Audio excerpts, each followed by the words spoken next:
The newest pearlescent weapon in Bounty Pack 3 of Borderlands 4 is insane, and it's not for the reason that you'd imagine. On kill, you get these projectile boosters that give you an extra shot, and what's crazy about this is it works on other weapons and heavy ordnance, which can lead to situations like this in Ultimate Vault Hunter 7 True Mode.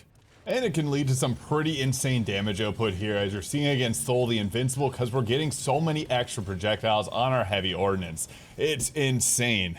Now I know what you're thinking, who cares about stinky old Thol? Well, this actually is insane with the Heimdahl. At first glance, it just looks like there is one head there, but it's actually multiple heads that come out at the same time, and you can see them as they start to move around. This makes the Heimdahl even more crazy than it already is. So, great for bossing, great for mobbing, this thing does it all. The only hard part is the gun itself isn't super terrific. You really have to rely on finding the mobs. Now, you can leave these on the ground. In the first few seconds that they drop, you have to manually go up and grab them, but they do pop out of yourself, so you can actually leave them in a strategic location where you can then go and grab them later. So like my heavy ordnance is now off of cooldown, I can then go grab them and then get a few more uses out of this, so then run over here, grab the other one, and shoot off additional heads from the Heimdahl. So you can be real smart with this weapon, kind of reminiscent of the Grog Nozzle from Borderlands 2, where it gave additional projectiles, gave you like that drunk condition. But this here, as you can see, does some pretty silly stuff,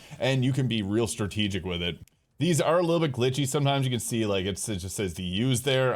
So sometimes it doesn't work out properly, but to demonstrate, you can see it with the exploding kaleidosplode here, because we have one projectile there. They won't be grabbable unless you have the weapon out, so you do have to swap to that and then swap back, and you see you get your extra projectiles. This is the worst gun in the game, just great for showcasing the power of this new one. And again, the Raiden itself is nothing special. The Raiden special ability, if it only worked on this gun, would be just okay at best, but the fact that it gives that projectile count for 14 seconds on the more powerful heavy ordnances, things like the Hot Slugger, Crow Source, you name it, gives you some pretty crazy DPS. This thing will always come locked with this COV licensed magazine and daedalus, so certain characters will use it a little bit better. Not everyone loves COV magazines, but I understand why it's on this weapon, because it is just so crazy. But yeah, this can be very powerful on a variety of different weapons. Like that is against a boss. Like, yeah, you saw it right there. Crow Source, any of the heavy hitters in this game are heavily boosted by this, even the Cooper Duper, which then lets you shoot off multiple barrels at a time.